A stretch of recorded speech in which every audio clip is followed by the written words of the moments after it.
You are listening to Keith Price's Curtain Call. This is Keith Price, and welcome back to another episode of Keith Price's Curtain Call.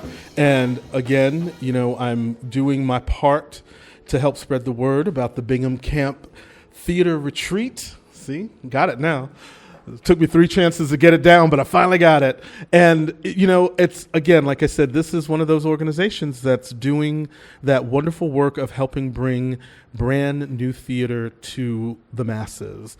But the best part about it is that they're bringing it with everybody involved. It's not just one person's story per se.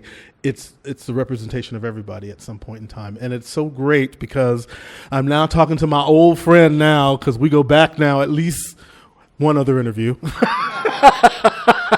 Mr. Devenand Janki, a.k.a. Dev. How you doing? He's the creative director of the Bingham Camp Theater Retreat and has been very vocal about his career in terms of being a piece of diversity throughout his work as a dancer and a choreographer and a director, and at the same time is one of those people that's fostering that kind of energy to make sure that there is constantly a diverse conversation in theater. How you doing? I'm great. Thank you for having me on your show yet again. I had such a good time last time. I'm so happy to be back. we said that at the end of the interview, that when the camp got something going for me to be able to come and talk about, that this was going to happen. And now we're in their second season of presenting new works by diverse folks, and this season is no different. We have My Family Resemblance by Masi Asare, and who's written the book, the music, and the lyrics, which we talked to her a little bit earlier in the week about her work as well. And so for Dev, he is making the effort to foster that. Like, how did that come about for you?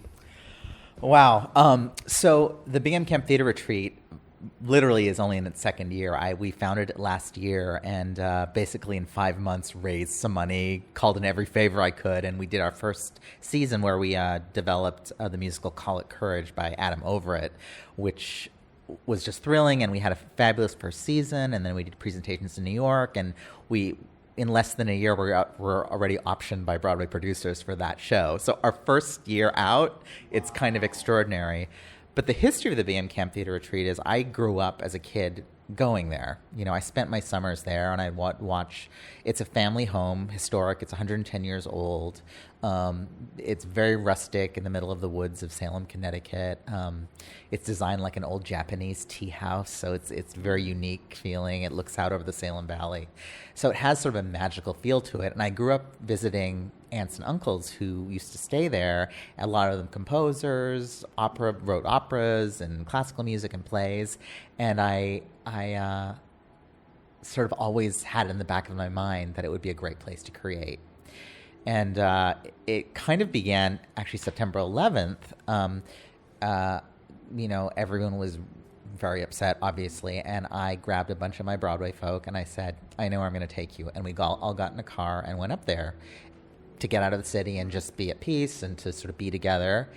And it sort of became an annual thing. And so I've been bringing lots of famous Broadway folk up there just for vacation. Wow. And inevitably, when you get creative people together, stuff happens. So over the years, plays have been written, concerts have been done. I think we've done an all-male version of Dreamgirls up there one time. Dina, it wasn't my idea. You'll love this. One of my favorite stories is Andrea Burns, who is one of my best friends, and I'm the godfather of her son Hudson, and her husband Peter Flynn is one of my collaborators who you met before. Well, right after she had her son Hudson, literally he was like 3 months old, and we were up there, and all the gay uncles were there from Broadway, and we said, go sleep, we'll take care of the baby. And the baby, Hudson would not stop crying, and literally 8 gay uncles sang How Do You Solve a Problem Like Maria to him, and it's the only thing that kept him quiet. It's stupid, but anyway, we're sort of getting off track. No, that's okay. Anyway, it's a really fun place, and it's it's just very special to me.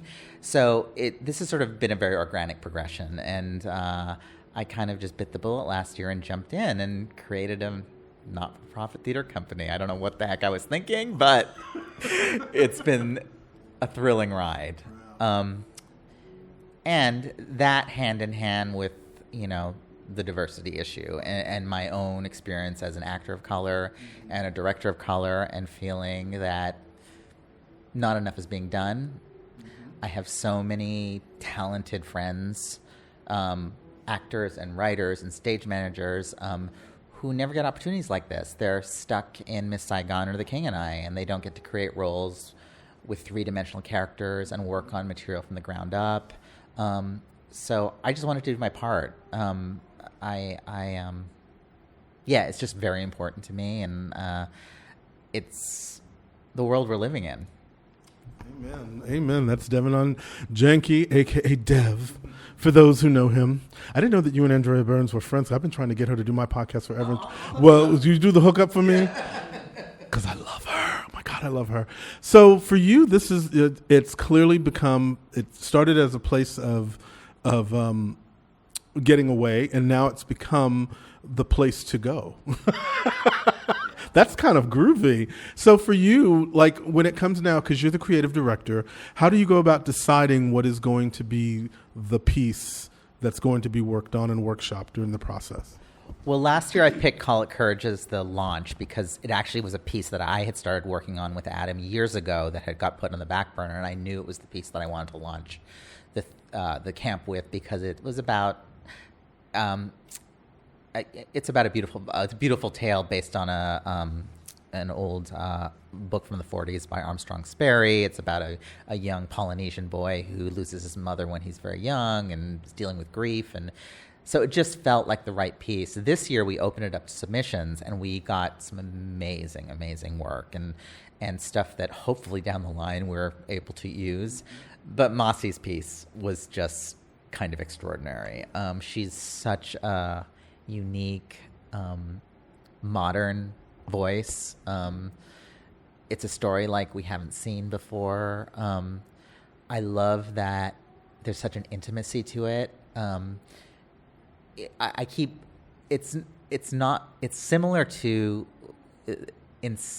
not even style, but just its intimacy to Falsetto Land or Fun Home, or it really is about family dynamics and a family we haven't seen before, and yet is so familiar. I just was really drawn to it, and I really feel honored that she wanted to be part of the retreat as well. I know it's like she spoke about, very personal to her, so it felt like the perfect environment to nurture it and for her to feel safe and to be surrounded by like-minded artists who are all on the same page and wanting to move the piece forward. I love that. Dev Janki here with me on The Curtain Call, and we're talking about the Family Resemblance, and how the process of putting together, first of all, like you said, jumping into a nonprofit, and that's pretty much what it is. There's no profit. That's why they have the name. And we were talking earlier, they had a wonderful fundraiser that they were working on trying to raise money, and there's still money that needs to be raised. And, one of the things that I like to tell people to do is that at the same time, when there's a greater number of people being able to do a little, you wind up seeing a lot of stuff being done. And so, again, as I said before, Bingham Camp Theater Retreat.org, slip them a $5. You know what I mean? It's like, you don't have to break your bank, because I know it's tight. Everything is tight, but you and I know I waste $5 a week on Lotto. I'm just saying. So there's great opportunity to do something where you can actually help them out. And at the same time, you can be part of that chain that is continuing to help bring new stories, especially if you love theater. This is an opportunity for you to bring some change to theater, because that's what everybody's been craving, right? Absolutely. I mean, I think people are desperate for it. It was actually interesting when I went up to Connecticut, which is actually a primarily white community, and I was like, I talked to a lot of people around. I said, what are they going to think about all these people of color coming up here? What are they going to... And they're not the maid. Yeah, exactly. No, but people were desperate for it. I mean, it just is not available to them. And it was actually really interesting last year because, diversity is this buzzword, and I was, it's sort of, people have become sort of numb to it. And last year we actually did an exit survey of all the people who saw the performances, and our first question was, have you ever seen a show or a play with a predominantly non-Caucasian cast? 95% of them said never. And I was like, you haven't seen The Wiz? You haven't seen, and and all of them, and the second question was, do you want to see more of it? And yes, 100% yes. But so it made me feel like, oh, we live in New York where we're sort of, we're sort of in our little bubble. I think we're offering something really important and really needed. And I think there's a demand for it. I mean, we see it with the way things are going on TV and film and with Hamilton and all these shows, that there's money to be made. And I think that ultimately in the end, I think that is really what the mainstream responds to. I think they respond to the idea that if it makes money, then it has to be great, good, or whatever. Whereas, for people like you and I who are like more artist-centric, it's sort of like it's about what's being presented that's the most important. The money part will come, hopefully, if you're lucky, but it's about what's being presented. And so Dev and his wonderful team at the Bingham Camp Theater Retreat. I'm going to get this right, I swear to God. But it's, y'all, you can look the damn thing up. Why are you making me work so hard? Shoot, when you read the notes that I put on the podcast, you're going to be able to find it anyway. But at the same time, it's sort of like, I love the idea that there is a place that is actually specifically looking for that. And that's something that we don't see very often. I mean, as much as we talk about some of the bigger name producers that are doing things, they're not looking for those pieces unless they get the request that it's Hamilton-esque. That's what makes them respond. Absolutely. And, part of our mission or focus is, it's a conscious choice to focus on diversity. And for me, it's really important that it starts the development stage. There's other organizations like the Eugenio Festival and New York Stage and Film and Sundance who are similar in their development, and they do great work. But often people go into it just thinking, we'll just cast whoever. And once the show's on its way, it's hard to backtrack and say, okay, now we can be diverse. And I really do think it has to be a conscious choice and thought of from the beginning. I'll get on my little soapbox for a bit, but it's I don't think it's a conscious choice for people when you see an all-white show. I don't think people mean for it to be racist. Right. It just is not in their consciousness. I talk to a lot of my fellow collaborators of color who are behind the scenes, and more often than not, I will sit in a production meeting with the producer all the way down to the littlest intern, making decisions about the show, and I'm usually the only person of color in that room. And for me, that's where the problem lies.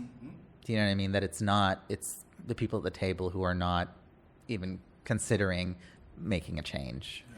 Again, not to quote Hamilton or anything, but being in the room where it happens. Absolutely. That really is, and that's why I feel such a huge sense of responsibility, having been in the business, having seen it, having, like I said, so many colleagues who I know are just brilliant at what they do, and giving them an opportunity. I have to say, nothing gives me more joy than being able to offer someone a job. I have to say, it's in our business especially. Yeah. See, isn't he a nice guy?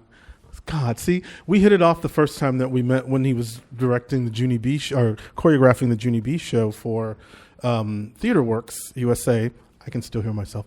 And again, I knew then that there was something very cool and special about him, and now I'm sitting here being completely confirmed in that. So again, Devenand Janki, thank you so much for taking time to talk to me here on The Curtain Call. And again, if you want more information, porque we got to be as diverse as we can when we do these things, make sure you go to binghamcamptheaterretreat.org, find out more about the company itself, find out, how you can help them. I mean, I'm sure besides money, a volunteer or two wouldn't be a bad thing either, right? Absolutely, volunteers. And we're looking for artists. We're looking for submissions. We're looking for, stage managers, volunteers, writers. Definitely we'll be opening up submissions next pretty much quick right after this retreat and submit because this is a great platform for writers of color, and we'll be looking for our next musical for next year. Damn, I wish I had that talent. All right. But again, I'm good for a cross. Whatever there is, I'll be great for a cross. I love this. So thank you so much for taking time to talk to me. And again, go to binghamcamptheaterretreat.org to find out more information. And, do something. I told you to support live theater. This is an opportunity to support some live theater. All right? We'll be back.